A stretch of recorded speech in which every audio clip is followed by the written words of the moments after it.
Hello, I hope everybody's doing well. I wanted to do kind of an open letter video to all you Trump supporters that are still out there hanging on to whatever threat I hope you have that he will actually do something he said he would do, or change the bigger picture, I should say. I think you're still holding on because the movement gave you community and a sense of purpose and new opportunities. So why would you destroy that, right?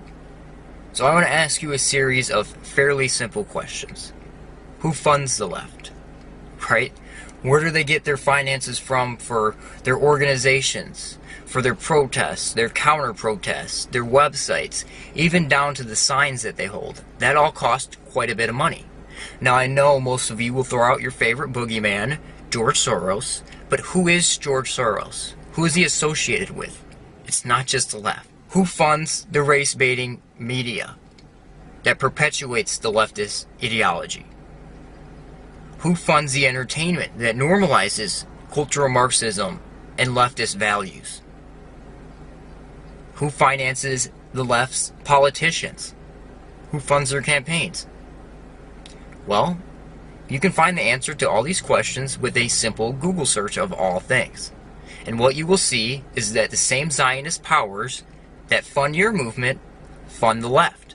Now I know most of you are going, that doesn't make any sense. Why would you fund two contradicting movements? It's very simple. Divide, weaken, rule. It's the Hegelian dialectic. You divide the masses amongst each other and get them arguing over stupid shit that doesn't change the bigger picture, like transgender bathrooms, thus limiting their potential to actually make a difference. Then you, the Zionist megacorporation or bank, sits back and waits for a movement, whatever movement, to gain the most momentum. And as that movement rises to power, so do you, because you fund both sides. So it doesn't matter who wins, regardless of who they are or what their rhetoric is, they're indebted to you, because you funded them to get to where they're at. So what you see with every president, and Trump's no different, they say one thing during the campaign to get elected, and you put your all into helping that movement because you probably thought it was a grassroots movement, but in reality, Cambridge Analytica was data mining the talking points that you wanted to hear, and Trump was simply repeating them. Treated Trump like an e-commerce company, like a consumer tech company. All you do is you want to get attention and you want to get eyeballs and you want to get voters. That's what he did. Just doing simple targeting. Like, Trump was a very unique. We never had a candidate like him. So they used targeting, and they found a way to get people on Facebook and Twitter. Then they evolved into this 100-person secret data center down in San Antonio, and they had data do everything. Data determined his schedule, his rallies, even what he spoke about in the rallies. So they knew. Even what he spoke about at the rallies. Yes. What did he do when he got in office? He did what his Zionist masters wanted him to do. This is not the deep state stifling Trump. This is Trump being a pawn or an actor of the deep state. He is bought and paid for by the deep state. This is not 4D chess. Trump is simply a pawn, an actor, a puppet. So to simplify, the self-proclaimed Zionists own the banks, the media, most of the major corporations, thus owning both the left and the right. Remember how Trump said in his campaign that Clinton was owned by Goldman Sachs and that she would appoint all of her Goldman Sachs buddies if she got in office? The Clinton machine is at the center of this power structure. We've seen this firsthand in the WikiLeaks documents, in which Hillary Clinton meets in secret with international banks to plot the destruction of U.S. sovereignty in order to enrich these global financial powers, her special interest friends, and her donors. Well, Trump must be too, because what did he do as soon as he got in office? He appointed presidents and partners of Goldman Sachs to his cabinet. A lot of them. What happened to draining the swamp? Appointing representatives of mega corporations and banks is adding to the swamp. That is not draining the swamp. That is doing the same thing that every other president has done. I have a secret for you. The liberals are not the swamp. Who finances the liberals? Who gives them their money?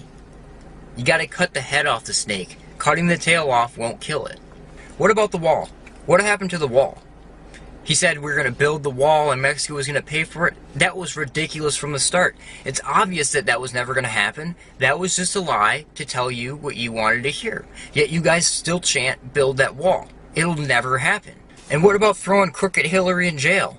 Because you'd be in jail. Anybody that does minimal research on her can link her to numerous heinous crimes worthy of going to jail. Yet Trump gives her a pass, even though he said he was going to throw her in jail.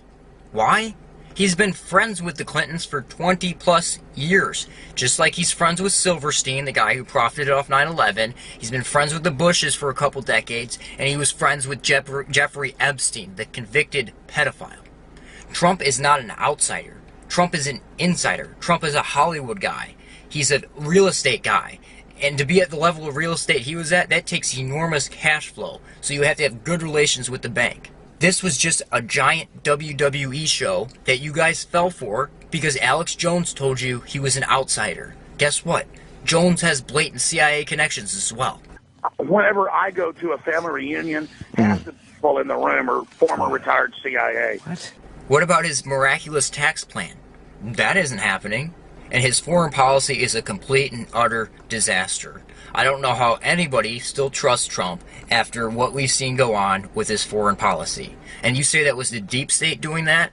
Trump has been in favor of the military complex since his campaign. Let me ask you guys a question. Why has Bush, Obama, and now Trump all followed the same Zionist Project for the New American Century hit list and clean break document?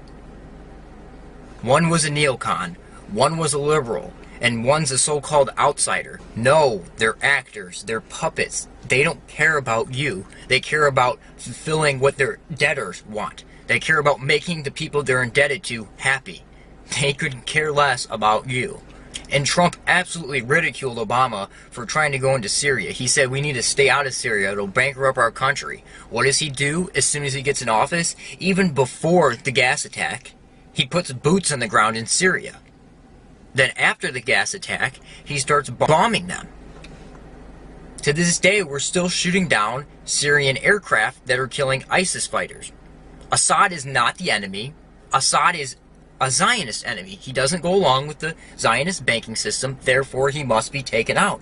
All Trump is doing is following the same Zionist hit list that Obama and Bush followed. There's no difference here. We're letting huge convoys of ISIS get away untouched, despite the fact that there's U.S. drones and attack helicopters in the area.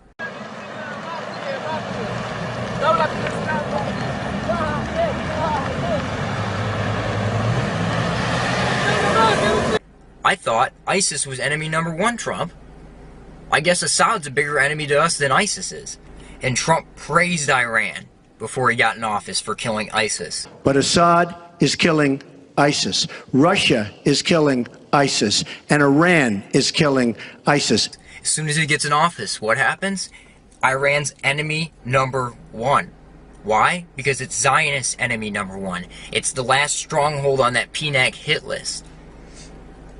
Why are we killing Iranian militia that are killing ISIS? That makes no sense. And I want to make one thing clear. No, I'm not saying it's the Jews. I'm saying it's the Zionists, the self-proclaimed Zionists. What is Zionism? Zionism is a Rothschild-created ideology.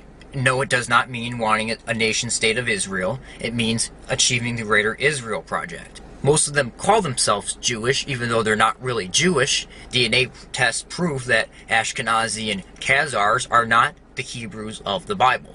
But I digress. And what happened to ISIS being enemy number one? Maybe we should look into who created ISIS. Who's behind ISIS? Where did they get their weapons from? Where did they get their training from? What is the purpose of ISIS? Could it be to have perpetual war? A faceless enemy? And here's one of my personal favorites. Before he got into office, he criticized Obama for dumping money into NASA to go to Mars. He said he would use the money to build up our infrastructure before he spent a cent on going to Mars. Space story. President Obama has been setting his sights on Mars, spending money to get the U.S. there. What would the Trump space program look like? Well, I wouldn't be thinking about Mars. I'd be thinking about getting our country fixed first, okay? Before we worry about Mars, I'd be thinking about our infrastructure, our bridges that are falling down, our airports that are third world. You go to some of these places. What does he do as soon as he gets in office? He gives $19.5 billion of your taxpayer money so NASA can send another rover to Mars. There's 4 of them already. So far, what we're seeing here is a new face, same game. If Trump wanted to be the best president ever, all he would have to do is abolish the Federal Reserve. But he doesn't. Now he loves the Federal Reserve. That should tell you something right there. And if he really cared about the people, why isn't he trying to get rid of GMOs and BPAs in our food? No, what he's doing is letting his buddies at Dow Chemical spray our food with neurotoxin pesticide. Dow's chlorpyrifos pesticide was originally developed as a nerve gas by Nazi Germany. It's been sprayed on fruits and other crops for decades. And as a result, traces of the chemical have been found in sources of drinking water and, according to one university study, in 87% of umbilical cord blood samples. Should I give this pen to Andrew? Dow Chemical. I think maybe, right? When President Donald Trump signed an executive order in February aimed at rolling back government regulations, Dow Chemical CEO Andrew Liveris was by his side. Liveris is a close advisor to Trump, serving as the head of the White House's manufacturing working group.